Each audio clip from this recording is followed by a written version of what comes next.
안녕하세요. 오늘 저희 손에 들린 자료는 지필 AI와 문해력 5로 여는 초격차 영재 교육법인데요. 이게 단순히 똑똑한 아이를 넘어서 AI 시대에 진짜 필요한 역량을 어떻게 키울지 그 구체적인 청사진을 제시하고 있어요. 네, 맞아요. 특히 질문하는 힘을 딱 핵심으로 삼았다는 점이 아주 흥미롭죠. 네, 여러분의 자녀 교육이나 아니면 여러분 스스로의 학습법에도 새로운 관점을 줄 수 있을 것 같습니다. 네, 그렇습니다. 이 자료는 우리가 보통 생각하는 IQ 점수나 성적 같은 그런 단편적인 영재성 개념에서 좀 벗어나자고 제안해요. 정보를 그냥 받아들이는 게 아니라 스스로 문제를 찾고 좀 창의적으로 해결하는 사람, 네, 그런 사람을 길러내는 게 목표인 거죠. 창조적인 사고자요? 그렇죠.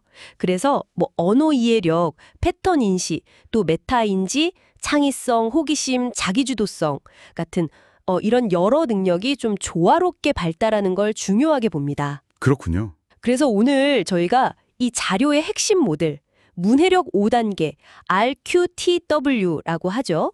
이걸 중심으로 이게 어떻게 역량 개발이랑 연결되는지 좀 깊이 파헤쳐 보려고 합니다. 네, 좋습니다. 문해력 5단계 RQTW 바로 한번 시작해 볼까요? 이게 읽기, read, 질문, question, 사고, think, 토론, discuss, 그리고 쓰기, write, RQTDW 이 순서로 이어지는데 네. 그냥 순서대로만 하는 건 아니라고요? 네. 그게 아니라 각 단계가 서로 맞물려 돌아가면서 뭐랄까 사고를 점점 더 깊게 만들어주는 일종의 시스템이라고 설명해요. 시스템이군요. 네. 각 단계가 또 특정 역량을 집중적으로 단련시키는 역할을 하고요. 네. 예를 들면 첫 단계, 읽기, 리드는 그냥 글자만 보는 게 아니고 글의 맥락이나 그 안에 숨겨진 메시지까지 파악하는 훈련인데요. 네. 이때 삼색줄 독서법이라는 좀 재밌는 방법을 써요. 삼색줄 독서법이요? 그건 뭔가요? 네, 핵심 문장은 빨간색으로 긋고요. 빨간색, 배경 지식이나 설명은 파란색. 파란색. 그리고 내가 읽으면서 이거 좀 더 알고 싶은데 하는 질문거리 있잖아요. 그건 초록색으로 줄을 치면서 읽는 거예요. 아하, 색깔로 딱 구분을 하는 거네요. 빨강, 파랑, 초록. 그렇죠. 이게 시각적으로 정리가 되니까 기억에도 오래 남고 네, 그럴 것 같아요. 특히 그 초록색 줄, 질문거리를 표시하면서 자연스럽게 내가 뭘 더 알고 싶지? 이런 생각의 씨앗을 심게 되는 거죠. 다음 단계인 질문으로 바로 연결이 돼요. 와, 자연스럽게 질문으로 넘어가게 만드는 장치군요. 바로 그 질문 퀘스천 단계가 이 프레임워크의 거의 심장이라고 할 수 있습니다. 심장이요? 네, 읽은 걸 바탕으로 스스로한테 질문을 던지게 만드는 거죠. 여기서 이제 15가지 창의적 질문 기법이라는 걸 활용하는데요. 15가지나요? 꽤 많네요. 네, 단순한 사실 확인 질문, 이걸 레벨 1이라고 하고요. 여기서 시작해서 분석 질문 L2, 더 나아가서 상상, 공감, 다른 관점에서 보는 질문 L3, L5처럼 점점 더 깊은 사고를 요구하는 질문으로 나아가도록 유도하는 거죠. 네. 근데 사실 아이들이나 저희 같은 어른도 처음부터 그렇게 깊이 있는 질문, L3에서 L5 같은 걸 바로 떠올리긴 좀 어렵잖아요?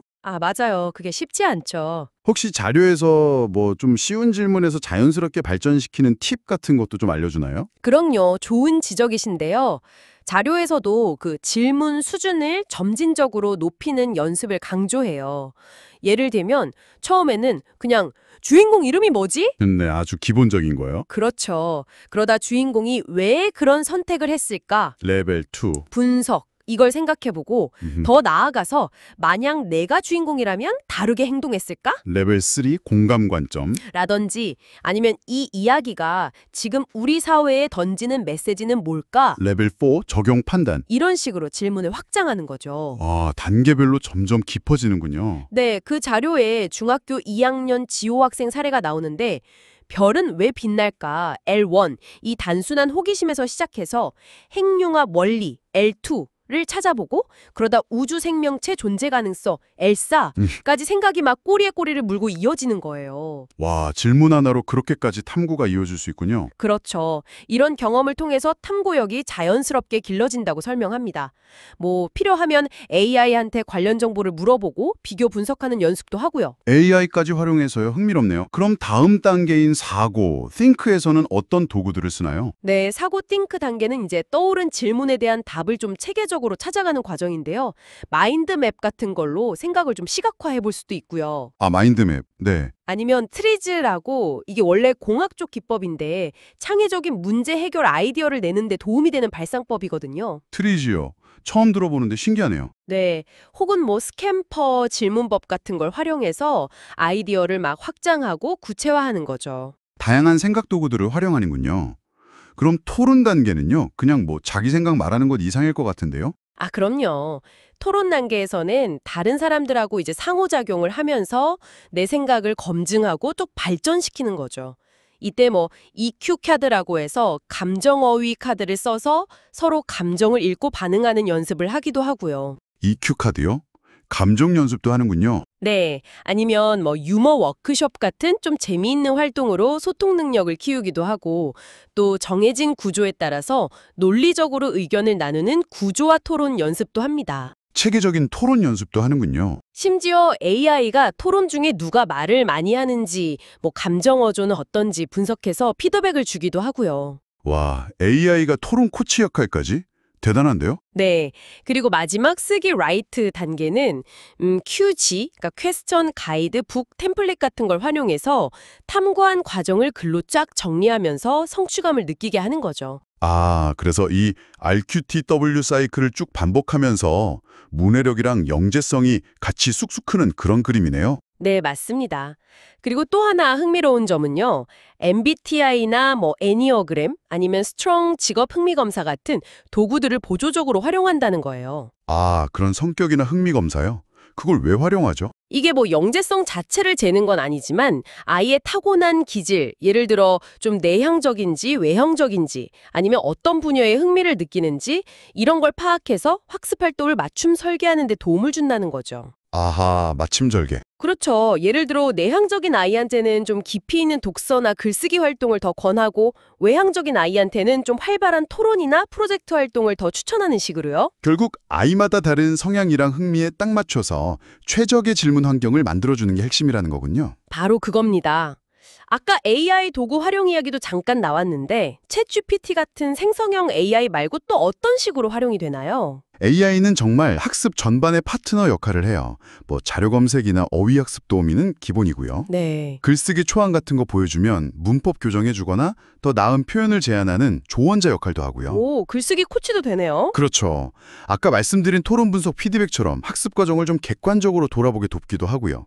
중요한 건 AI를 그냥 정답 알려주는 기기가 아니라 같이 탐구하고 생각을 발전시키는 뭐랄까 보조 도구로 활용한다는 점이에요. 네, AI를 도구로 잘 활용하는 게 중요하겠네요. 오늘 저희가 살펴본 자료 지필 AI와 문해력 오로 여는 초격차 영재교육법은 단순히 글을 잘 읽고 쓰는 능력을 넘어서요.